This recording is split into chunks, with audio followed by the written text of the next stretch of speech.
Este vídeo é um oferecimento dos apoiadores do canal. Obtenha recompensas apoiando o projeto. Link no comentário fixado. E aí pessoal, CodeHack aqui. Nesse final de semana eu tava fazendo o que eu sempre faço no Twitter, que é basicamente passar raiva, e pude presenciar um fenômeno que eu admito que não via fazia um bom tempo. Talvez porque o pessoal que deveria estar do mesmo lado tá brincando de Praça de Maidan tem uns 6 meses? Possivelmente. Mas de todo modo, por mais que as tropas do Lacristão consigam voar abaixo do radar no Twitter por algum tempo, eles sempre vão acabar soltando alguma coisa grande o bastante para chamar a atenção de todo mundo. E esse final de semana isso finalmente aconteceu. Então hoje, graças às safardanas desse verdadeiro exército de idiotas, aprenderemos sobre a fina arte de militar errado. Então, se você puder deixar o seu like, comentar aqui embaixo, me seguir nas outras redes sociais e, é claro, enviar isso daqui para aquele seu amigo que foi feito de trouxa e comprou o pack de uma senhora de 45 anos, eu vou ficar muito grato. No mais, vamos ao vídeo. Antes de começar, um pequeno recado para te ajudar a lidar com todo tipo de mazela que o pessoal do Jorginho e o Leviatã Estatal tentam todos os dias contra o seu Você sabe o nome de todos aqueles que querem o seu mal? Você sabe exatamente como pensam os caras que querem literalmente acabar com o seu estilo de vida? Você saberia me descrever a ligação entre um septo desproporcional e o pensamento revolucionário? Sabe não? Então eu sei exatamente do que você precisa. Depois da maravilhosa semana que ensina pra você a introdução sobre o pensamento da turma do Jorginho, eu lhes apresento a primeira lição que você vai precisar ao segurar um escudo na grande falange de defesa do Ocidente.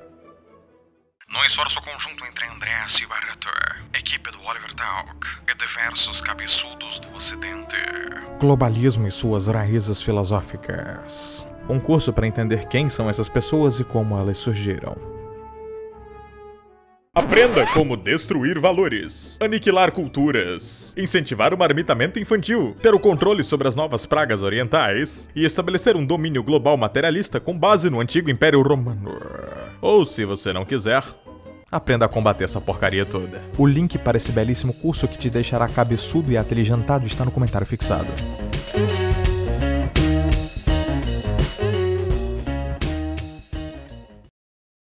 Se tem uma coisa que eu definitivamente não gosto, é prepotência. E muito embora algumas vezes eu e pessoas da minha imensa estima tenham cometido esse pecado, de nenhuma forma isso foi cometido tão na cara dura como algumas coisas que eu tenho presenciado no Twitter de uns tempos pra cá. Afinal de contas, por mais que sejamos falhos, pelo menos o nosso pessoal não tenta modificar a estrutura da realidade. Nem que pra isso seja necessário sustentar a mais absurda das histórias, distorcer qualquer conceito de ciência conhecido e até mesmo negar a biologia, em nome do grande delírio coletivo que no final das contas vai ser usado para confiscar os grãos de quem ainda tem alguma coisa. Indiferente ao que você for distorcer em nome do lacre ser incrivelmente constrangedor ou não, mas geralmente é vergonhoso sim. Como se qualquer pessoa sensata não fosse morrer de vergonha por defender as besteiras que esse pessoal defende só para dar uma lacrada. Tudo começou com uma lorota gigantesca da Deda Aladdin sobre um dos tartarugas ninjas que por um acaso também tem o mesmo nome de um pintor renascentista, ser supostamente um vereador revolucionário que adorava deixar uns clickbaits para que no futuro, quem sabe, hipoteticamente, um movimento que tem um monte de letras, mas por questão de piada a gente acaba chamando de LGTV, fizesse uma espécie de arqueologia do lacre e descobrisse que em uma das obras mais bonitas da antiguidade existia uma gigantesca militância escondidaça. Eu cheguei a comentar isso no meu segundo canal, onde eu falei sobre desonestidade acadêmica e como tudo isso no fundo se trata daquela velha máxima de reescrever o passado para controlar o futuro. Eu realmente tento não gostar do Horus por ele ser um canhotista de Araque, mas tudo que esse desgracido falou em 1984 tá acontecendo hoje. E isso, além de assustador, me faz pensar se é simplesmente capacidade analítica ou se o cara era uma espécie de mãe de Ná com talento para escrever. De fato, o que aconteceu com a Deda Aladdin, que por um acaso tinha 1 milhão de seguidores no TikTok, aquela rede lá que além de fazer um cringe desgraçado, ainda coleta marotamente os dados de quem acha que tá só se divertindo naquele negócio, pode significar um descomunal estrago, uma vez que quando você tem 1 milhão de seguidores, qualquer porcaria que você fala pode ser tomada como verdade por alguma turba de jovens aleatórios. E aos poucos você vai modificando o conhecimento popular e colocando umas ideias bem tortinhas na cabeça até de gente que já tá vacinada. E foi justamente quando eu percebi que não era só a Deda quem fazia isso, e na verdade isso foi uma própria cultura do pessoal que escreve escrever com a outra mão, que eu fiquei bastante preocupado e comecei a estudar esse tipo de comportamento. E as conclusões que eu cheguei, como sempre, não são nada boas. A primeira delas, como vocês já devem suspeitar, é a de que o jovem não vale o que um gato enterra. E a segunda é que esses ignospatos não fazem isso por vontade própria, pois muito embora eles respirem essa toxicidade do lacre, tudo leva a acreditar que essa epidemia de desinformação tem uma estrutura, um plano e até mesmo um prazo de validade que foi muito bem arquitetado já faz um bom tempo. Alguns chamam isso do grande esquemão da revisão politicamente correta, e alguns outros chamam da infeliz coincidência que se tem quando se coloca uma educação incrivelmente precária com o consumo exagerado de plástico em altas temperaturas durante a primeira infância. Mas eles próprios, pelo menos aqueles que ainda têm um tiquinho assim de honestidade,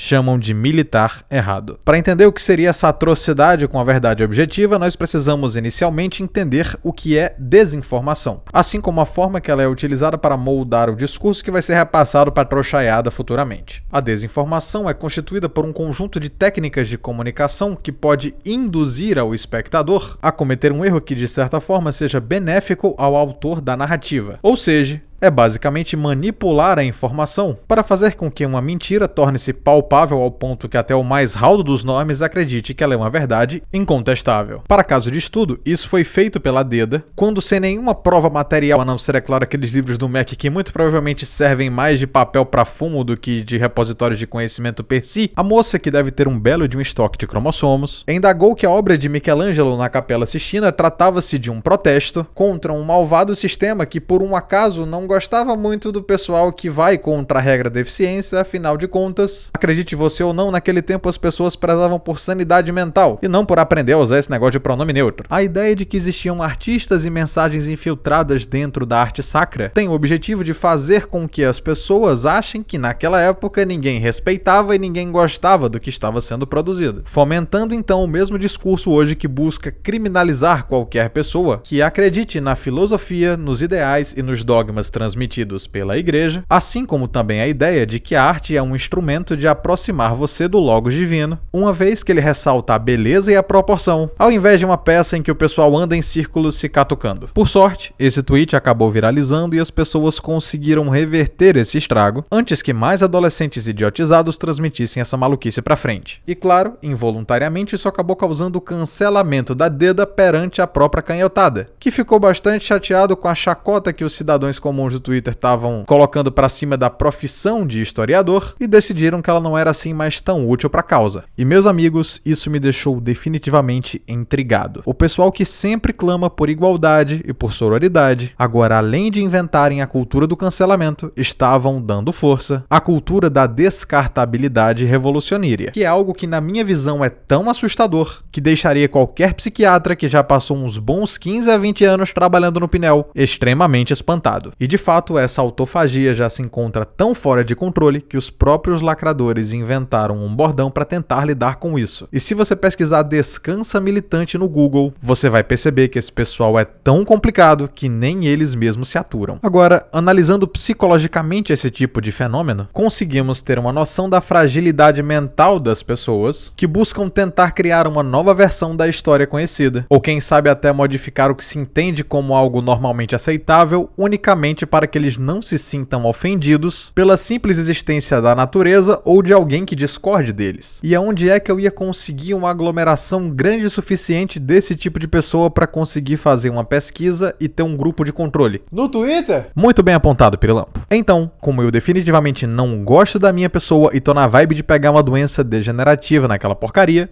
eu fui pro Twitter. E por sorte, em mais ou menos uns 40 minutos de garimpo, eu achei essa página aqui, que eu não sei necessariamente se são pessoas que lutam contra esse tipo de comportamento ou literalmente militantes que estão cansados de ver os outros fazendo cagada e decidiram se juntar à grande massa sensata e apontar e rir desse pessoal. E falando em rir, foi exatamente isso que aconteceu quando eu parei para analisar os prints e a forma de pensar daquela garotada estranha que saiu nessa página. Em um mundo onde os jovens se tornam obcecados por atenção, nada nada é mais relevante para essas bolhas sociais do que se classificarem hierarquicamente como superior ou inferior a alguma coisa. Para os seres humanos comuns no decorrer da história, isso geralmente acontecia de forma orgânica quando se era mais inteligente ou mais bem capacitado. Mas como a maioria da geração Y tem zero ou nenhuma capacidade cognitiva ou até mesmo habilidade com as mãos, a não ser, é claro, quando é para quebrar o NoFap, a única forma de provar o seu, entre aspas, valor para as outras pessoas seria inventando mais e mais regras sociais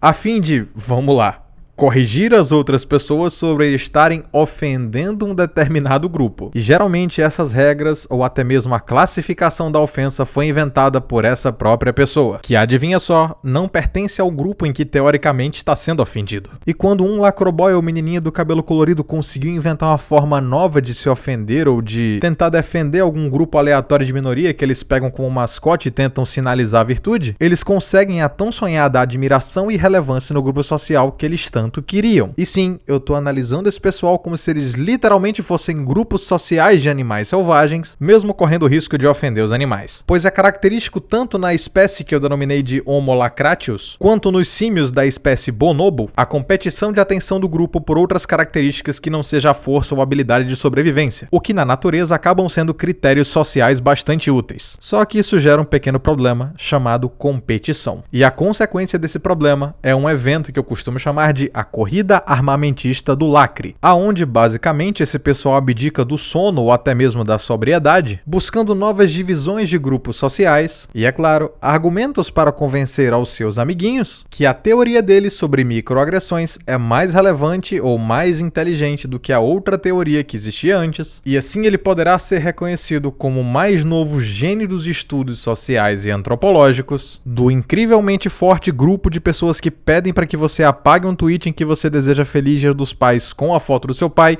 porque dá gatilho. Então, quando a gente junta a falta de capacidade para lidar com a realidade, com a necessidade constante de atenção e de ser aceito por um grupo de pessoas que está cada vez se isolando mais e buscando por desculpas cada vez mais absurdas unicamente por não conseguir lidar com os próprios problemas, que essa galera se torna um alvo fácil para a desonestidade em propósitos políticos e ideológicos, muitas vezes motivado por uma mania de perseguição, em que eles consideram que, se não forem uma gigantesca maioria, eles serão obviamente perseguidos e muitas vezes churrascados pelos seus adversários. Parte dessa paranoia é tanto culpa de uma crise de consciência interna, afinal de contas, como eles são desprovidos de moralidade objetiva, no final das contas, eles mesmos fariam isso com os senhores e senhorinhas do Zap a qual eles não gostam, como também por uma forma de controle ideológica a qual eles são incentivados a pregarem suas ideias e agirem com ferocidade, caso contrário, eles sofrerão um destino tão cruel quanto os líderes deles prometem que vai acontecer com quem não concorda. E vão por mim. Isso serve como uma espécie de estímulo gigantesco para que não exista, na verdade, nada a ser preservado. Eles vão mentir e distorcer a história, ou tudo mais que lhe seja conveniente, por uma junção perigosa de medo irracional e vontade de destruir aquilo que eles não conhecem. E é claro, caso vocês deixem ou cometam um imperdoável erro de levar a sério qualquer uma das lorotas que esse pessoal fala, tentando fazer revisionismo histórico ou até mesmo mudar o que a gente entende como real, não vai demorar muito para que seja impossível provar que a grama é verde. Eu sou o CodeHack,